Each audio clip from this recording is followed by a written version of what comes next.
8 дугаар бүлэг Их өглөгт далайд орсны 31-р зүйл. Ийн хэмээн миний сонсон нэгэн цагт ялж төгснөгдсөн бурхан нь Ражаграха балгасдах Гандаригууд ууланд 1250 их аяг дахимлагууд хуургууд луга хамт сун аваа. Тэр цагт ялж төгснөгдсөн бурхан нь наснаа төгөлдөр хотол мэдэгч Гуандиня тэргүүтэн нөхдөд зарлаг болрон. Намайг өргөн хүндлэгч нэгэн зарцыг та бүгд зөвшөөн дэргэд минь явуулдгаа хэмээн зарлаг болсонд төдий хотол мэдэгч Гуандиня суурнаасаа босоод номд дээлийн мөрөндөө хумайг бурхан хаан бүхий тэр зөвхт алгаа хандтган мөргөж ийн хэмээн өчөв.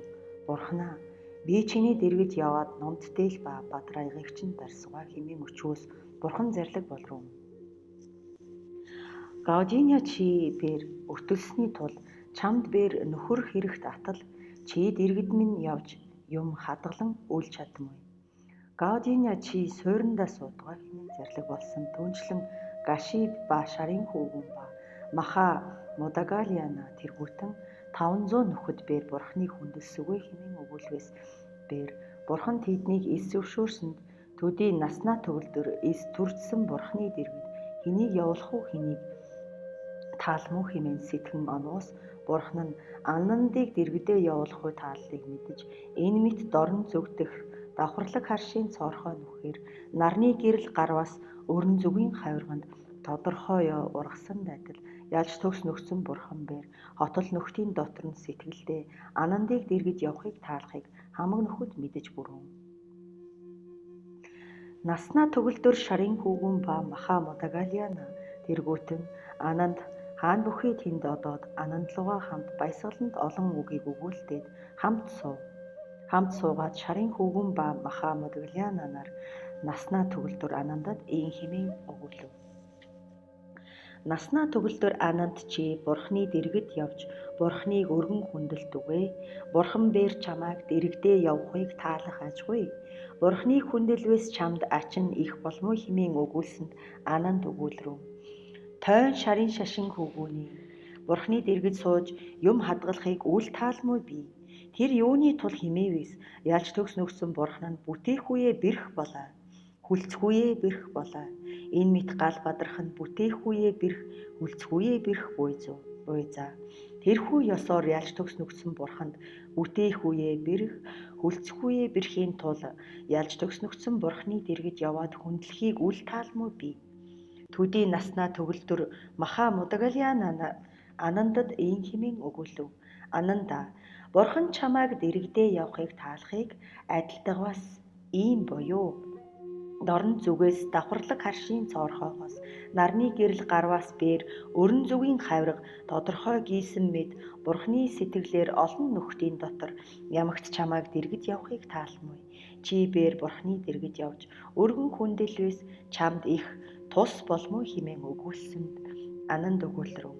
Той Маха Мудагалиана тэр хэр мэт намайг бурхны дэргэд явуулах нь бөгөөс миний гурван тааллыг бурхан надад сойрхоос бурхны дэргэд явж өргөн хүндэлсгүй би. Гурван таалал минь энэ мэт буюу бурхан өмссөн дээлээ надад үл өмсгөх ба бурхан зооглосон хишгээ надад бээр үл өгдөггүй. Миний үгүйд ном үл номлох энэ гурван тааллыг надад сойрхоос би бурхны дэргэд явж өргөн хүндэлсгүй хэмээн өгүүлсэнд төдий наснаа төгөлдөр шарын хүүгэн ба Маха Мудагалиана хоёр наснаа төгөлдөр анад бурхны дэргэд явахыг зөвшөөрсөн төдий тэр хоёр бурхан хаан бүхий тэнд одоод ялж төгснөгдсөн бурханаа ийн хэмээн өчөв. Бурханаа бид наснаа төгөлдөр анандыг бурхны дэргэд яваад бурхны хүндэлтгүй хэмээн өгүүлвэс ананд бурханаа ийн хэмээн өчнөв. Миний гурван тааллыг бурхан сойрхох бөгөөс би бурхны дэргэд суугаад бурхны хүндэлсгүй хэмээн тийм өчнөм хэмээн өчвөөс бурхан зарлаг болров. Маха Мудагалиана шарын хүүгүүний сайн аяг дахимлаг Ананд химээвээс мэргэний тул ариун явдлаар явагчид бээр доромжлох үг ба муу үгс хойно гарахын тулд надад ариун явдлаар явагчид нь ийн химээн аяг дахимлаг ананд нь дээл ба эдээний тул Бурхныг хүндэлсэн болоо хэмээн өгүүлэхийн тулд Маха Модгалиана тэр нь аяг дахимлаг анандын гайхамшигт ном болоо. Аяг дахимлаг ананд химээвээс мэргэн бөгөөд цагийг мэдэгч буйзаа. Цагийг мэдэгч нь химээвээс ийм буюу. Дөрвөн зүйл нөхд нь Бурхныг гайхан үзэхээр явхуяа цагт хүрсэн ба бус бээр бидэн явагч тэрс үзэлтэн нар Бурхны нүдний өмнө одохгүй цагт хүрсэн ба цагт эс хүрсэн ба бус бээр эдгээр бидэн явагч тэртий нар Бурхны зарилгийг хариулан чадъё. Эдгээр нь хариулан үл чадъё. Эдгээр сайн эдээнийг Бурхан хялбараа зоогломгүй за. Эдгээр нь Бурхан үл зоогломгүй хэмээн мэдхийн тул бөгөөс Маха Модгалиана энэ химээвээс аяг дахимлаг анандын гайхамшигт ном болоо.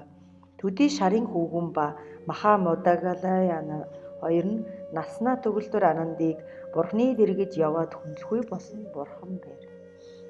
Ананд химээвээс мэргэн бөгөөд цагийг мэдээд цагийг ухсан болоо хэмээн магтсанд аяг дахимлгууд сэжиг төрж Бурхнаа ийн хэмээн өчөв. Бурхнаа аяг дахимлаг ананд нь ямар шалтгаан ямар учраар цаг хийгээд хугацаанд мэргэн болмой хэмээн өчвөөс Бурхан зарлиг болров.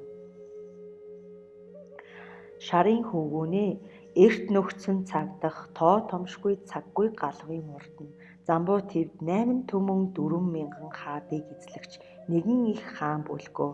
Тэр цагт Баруда нэрт балгаст Гаруда нэрт нэгэн бярман бүлгөө. Тэр бярман нь мэргэн болоод ухаанлууга төгссөн зүнч ба тоо ба одод хийгээдэд мэргэн болсон бүлгөө. Тэр хаан нь тэр бярманыг багш болгон хүндэлсэнд 8 түмэн 4,000 өчүүхэн хаад бээр түүнийг их хаанд адил хүндлээд зарилгийг сонсох бүлгөө. Тэр бярманы баян нь химээвээс бясман тэнгэрлүгээ тэнцмүй за. Тэр бярман хүүгүн үгийн тул насад үл баясан сэтгэл нь гутаж хэр мэт үйлдвэс хүүгүн бол олмой химээн сэтгэж төдий эсрүүн ба хурмас ба эрхэт ба нар ба сар ба одод ба уул ба ус ба ойдох хамаг тэнгэрийн хийгээдийг дахин залбирсанд 12 жил болсонд их эмэн жирэмсэн болов. Тэр им мэргэний тул умайдах тэр хүүгүн буюу охин буюу химээн ухаас хүүгүн бүхийг мэдэж бярманд өгүүлв. Тэр бярман тэр үгийг сонсож машид баясаад им юугээ үлэмж ихэд хүндлээ. Тэндээ сар гүйцэнд харвтар ус алтан өнгөт гоо үзэгсэнд бэлэг лүгээ төгсөн тийм нэгэн хүүгүн төрөв. Төдий мялаагаад хурим хийж шинжигч багшийг авч ирж шинжлүүлээд нэрийг нь их хүлэгт хэмээн нэрийдэв. Тэр хүүгүн зэргээр их болгосонд 100 өвөл ба намар хаврын суух орныг өөр үүдэж тэдгээр оронд хүүгүнээ жаргалангаар суулгав. Тэр хүүгүн бээр маш их бэлэгт болоод ойн мэргэн болоод ухаан ба элдэв 18 зүйл тоо тэргүүтнийг төрүүлвгүй мэдэв. Хойно нэгэн цагт их өглөгт хүүгүн нь эцэг ихтэй ийн химээн очив. Эцэг ихээ гадагш гайхахаар одсуугаа химээн өчвөөс эцэг их бээр хүүгүний үгийг зөвшөөж төдий хүүгүний одохгүй мөрийг ариунаа арчаад дуаз ба оронд хийгээдийг байгуулж цэцгүүдийг цацаад удах хүчсийн үнэр тэргүүтнэр бэлдэж бүрв.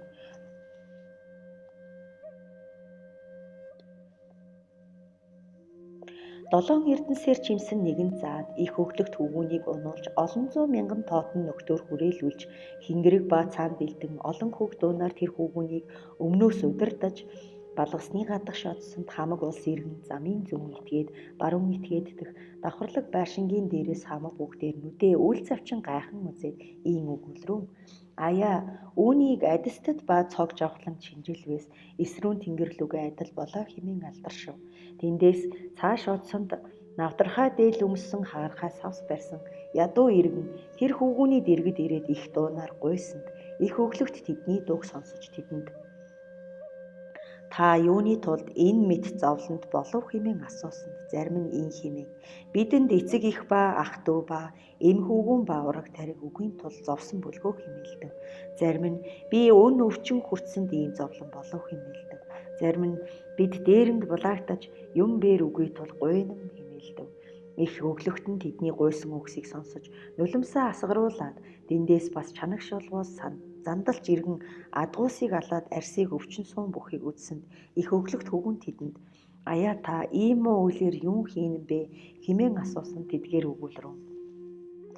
Миний өвг эцгийн үйл нь ийм бүхийн тул бид үүнийг эсвэлтвэс амь хоолоогоор үл тижэн чадмаа.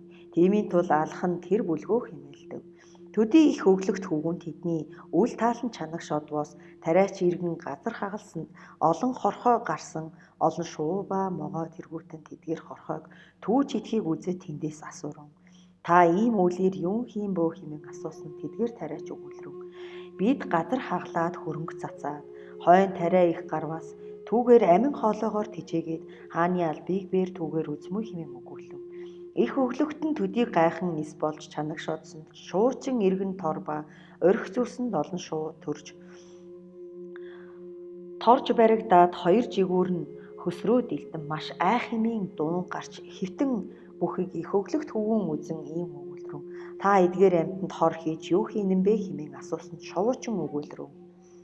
Бидний язгуурын үйл ийм бүхийн тул бид бээр эднийг алж амиа тижээмүү хэмээн өгүүлсэнд их өглөгт хөвгүн тэдгээрийн үгсийг сонсож маш ихэд уярч тэндээс бас чанагш одсонд загасчин өөш татаж загас барьж хөсрөө цогцлоож тавьсанд зарим загас нь хөдлөн хөвтгүүд үзэж загасчнаас ийн асуурав.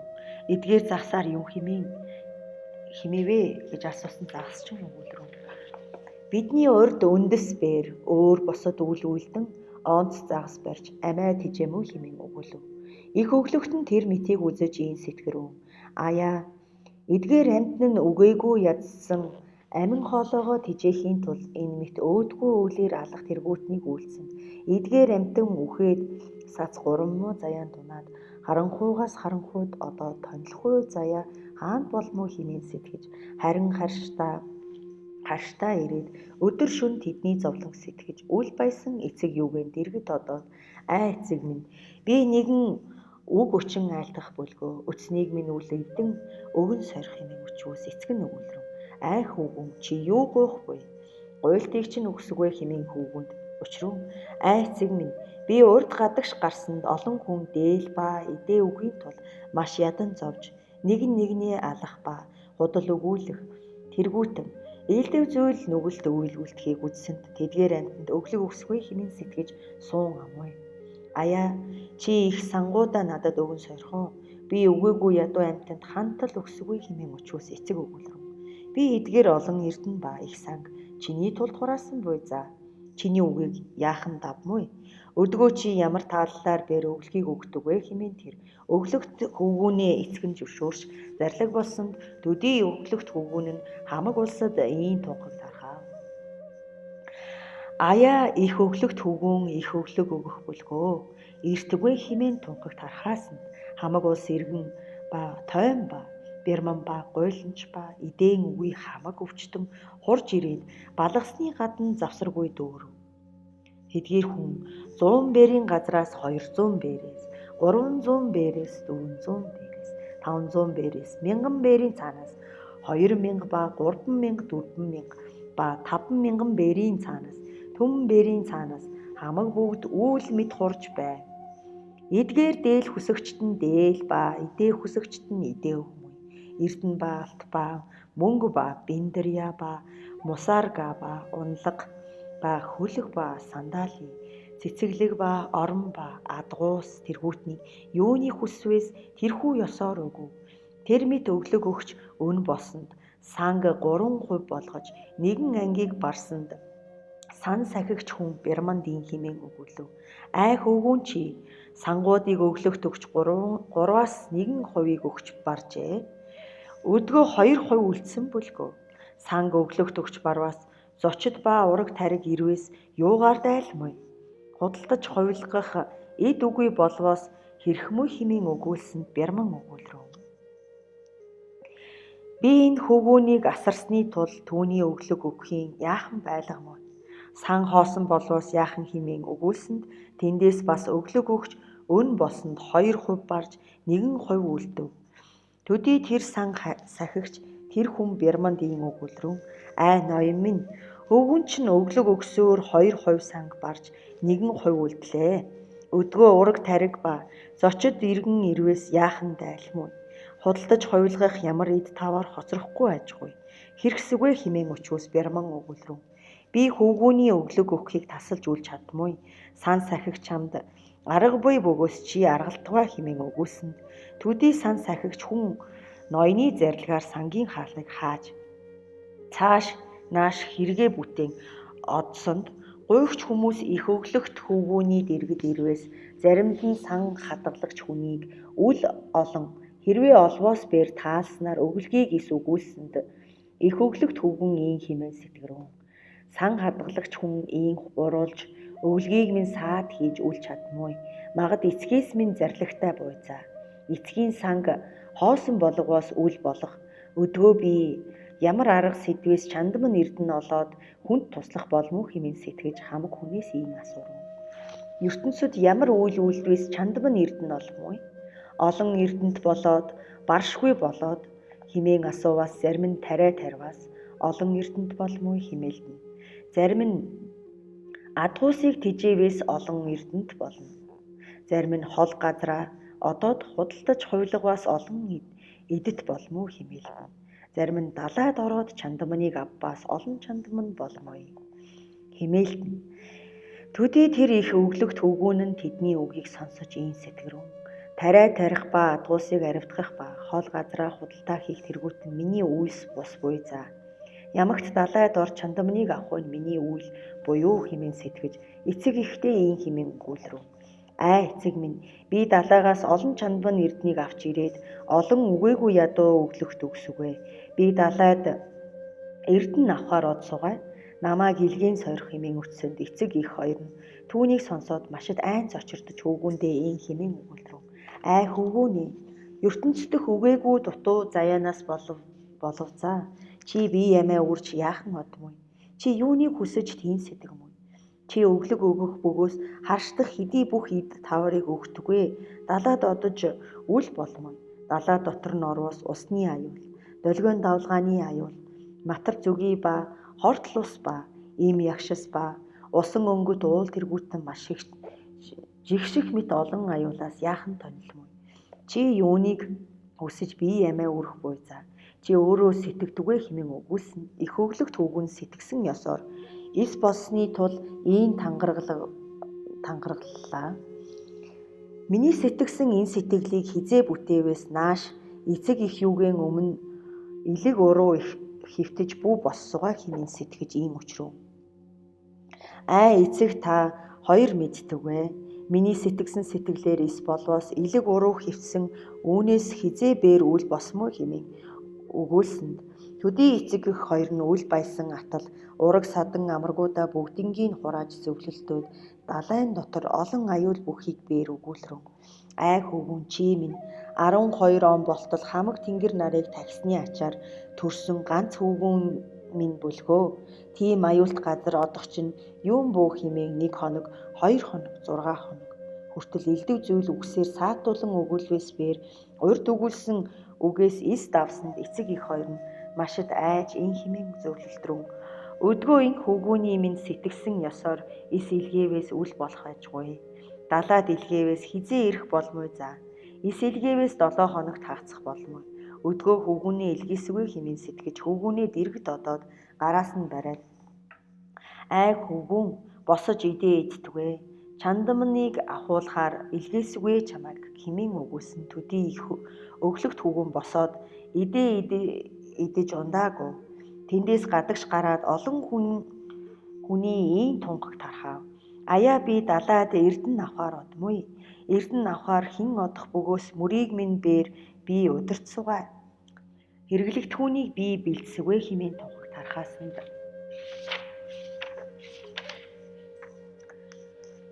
тэр цагт 500 хүн одсугай хэмээн ам авч Тус тусдаа хэрэглэх түүнийг бэлдээд явхуй цагаа болцоод мөрт орохуй цагт болсонд их өглөгтийн эцэг их хаан ба хан хүүгэн ба түшмэд тэргүүтэн хамаг улс иргэн үдээд бэлэг өгч мордуулав. Эцэг их нь маш их дуунаар уйлаад харж ирэв. Олон хоног болсны хойно илчилгүй нэгэн аглаг цүл газар хүрсэнд дээрэм иргэд хамаг эд таваар бүгдийг булааж одлоо. Түүнээс чанагш одсонд совир нэрт балгасанд хүрээд тэр балгаст Габилийн нэрт бярман бүлгөө. Тэр бярман гэрт нь одож тэр бярманаас 3,000 лан алт ашиглан авсгай хэмээн сэтгэж одох үед тэр цагт тэр бярманд харавтар үст алтан өнгөт тийм нэгэн охин буй ажгүй. Тэр охиныг нь 8 төмөн 4,000 өчүүхэн хаад говьяас бээр эс өгсөн ажгүй. Төдий их өглөгт хөвгүн тэр бярманы хаалганд хүрээд Габили бярман буюу хэмээн асуусанд тэр охин гэрийн дотроос их өглөгт хөвгүүний дууг сонсоод ийм өгүүлрэв. Гадна дуун гарагч тэр хөвгүүн миний эр бүлгөө хэмээн эцэг ихтэй өгүүлсэн. Төдий тэр бярман хаалга нээж солгосонд тэр бярман ийм сэтгэрэв. Энэ хөвгүүн магад бусад хүнээс үлэмж хэтэрхий болсон хөвгүүн ажгүй хэмээн сэтгэв. Тэр хөвгүүн бярманаас алт говьяас бярман бээр алт өгсөгүй хэмээн амаав. Нэгэн газартаа алтыг бариад нэгэн гартаа охиныг барьж хөвгүү минь энэ охиноо бээр чамд эм болгон өгсөгүй хэмээн өгүүлсэнд их өглөгт хөвгүн өгүүлрэв. Би их далайд эрдэнэ авахаар одох бүлгөө. Их далайн дотор олон аюул бүхий тул би мэд харж ирэх үлдэх мэдхгүйгээ үл мэднэ. Чиний охиныг авч явах хүч нь надад үгүй бүлгөө. Бярман өгүүлрэв. Чи эсэн минь харж ирвээс энэ охиныг эм болгон автугай хэмээн өгүүлсэнд их өглөгт хөвгүн өгүүлрэв. Би эсэн минь харж ирвээс чиний зарилгаар болсгой хэмээн өгүүллээд төдий тэр бярман бээр 3,000 лан алтыг өгөөд бус бээр хамаг хэрэглэх түүнийг бэлдэж өгөөд тэр балгаснаас яваад далайн хязгаарт хүрсэнд онгоцыг засаад онгоцыг 7 чагтгаар чагтлаад онгоцонд суугаад далайд орж ийм өгүүлв. Аяа далайн дотор энэ мэт аюул бүлгөө. Хар салхи ба ягшис ба усны долгион давлгаан ба хортлус ба усны өнгө мөт уул ба матар зүгий тэргүүтэн олон дүүдэгч аюул буй бүлгөө. Явх дурвгийн иргэн үүнээс хартугай хойно гимших болов за. Хэрвээ ам бие үл хайрлан эцэг их ба ах дүү ба им хүүгүн ба ураг таригт үл тачаах бөгөөс бид хамт одсугай. Хэрвээ эсэн минь хүрч 7 эрднийг авбаас 7 үеэс янагш баян болоод баршгүй эд агуурс бол юу хэмээн өгүүлээд нэгэн чагтгийг огтлов.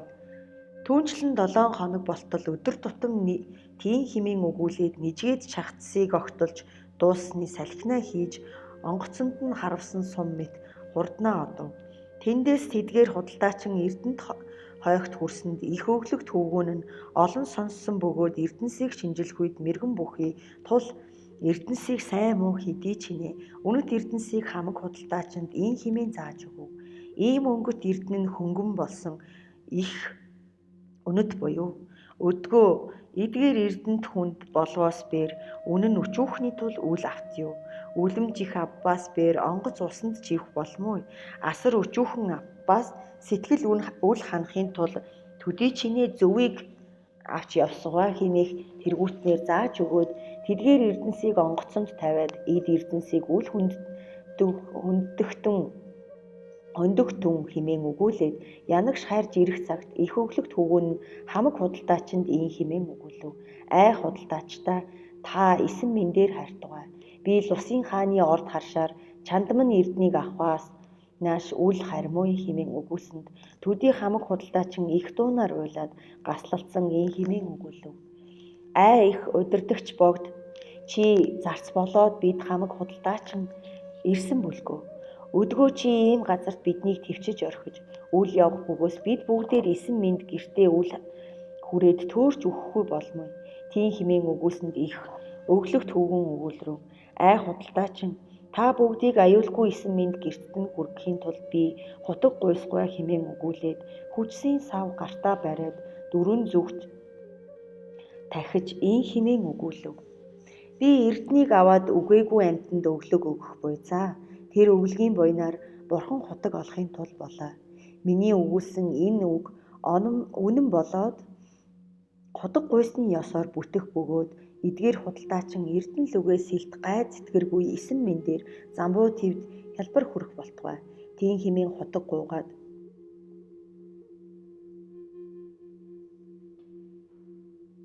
дарвалгыг дэлгээд чагтахыг огтолсонд салхинаа хийстэж тэргүүнээ замбуу твийн зүгт одов. Тэдгээр оцны хойно их өглөгт ганцаар далайд орж 7 хоног болтол өвдгөөр татсан усанд явж түүнээс чанагш бас 7 хоног гуяар татсан усанд яв. Түүнд чанагш бас 7 хоног бэлхүүсээр татсан усанд яв. Түүнээс чанагш бас 7 хоног болтол мөрөөр татсан усанд оров. Түүнээс чанагш бас 7 хоног болтол усчлан үймж яв. Түүнээс нэгэн уулын дэргэд хүрсэнд нэгэн модонд ноцоод ууланд давж 7 хонож уулын үзүрт хүрв. Уулын дээр бээр бас 7 хонж явж уулын дээр 7 хонож далайн цахад хүрсэнд усны дотор алтан өнгөд линхуан ёроол хорт могоосоор ороосон байхыг үзв. Төдий тэр бодисодваа завлалаар сууж нэгэн үзүрт сэтгэлээр асархуяа самадид ороод эдгээр хорт могоо бээр урд уур ба найдангуй шалтгаанаар энэ мэт муу төрөлд төрөөд зов хажгүй хэмээн эдгээр могоог үлэмж сэтгэлээр нэгүүлснээр тэдгээр могоосын хамаг хорт сэтгэл амиралсанд төдий тэр бодисодваа тэдгээд линхуасын дээр гიშгсээр 7 өдөр явж тэдгээр хорт могооноос чанагш гэтлэв. Тэндээс бас чанагш одсонд хорхой лугаа учирч хүний үнэрийг мэдэж хотол ирмөв. Төдий тэр бодисодваа нэгэн үзүүрт сэтгэлээр асарснаар тэдгээр хорт хорхойг нэгүүлснээр тэдгээр хорхон хорт сэтгэл нь амирлаад ийм өгүүлрэн ай богд чи хаанаас ирэв? Хаанаас одмоо хэмээн асуусанд их өглөгт өгүүлрв. Чи би чандман эрднийг ирэхээр ирлээ хэмээн өгүүлсэнд төдий эдгээр хорт хорхой маш баясаад энэ химээвээс их буянт болоо хэмээн сэтгээд эндээс лусын хааны орд харж маш хол болоод хизээ бээр үл хүрэн зовох болмой за. Үүнийг бид авгай хүчээр хүргэсгүй хэмээн сэтгэж огторгуугаар авч яваад 400 бээрийн газрын цаана хүрээд бас хөсөр буулгаж тавив.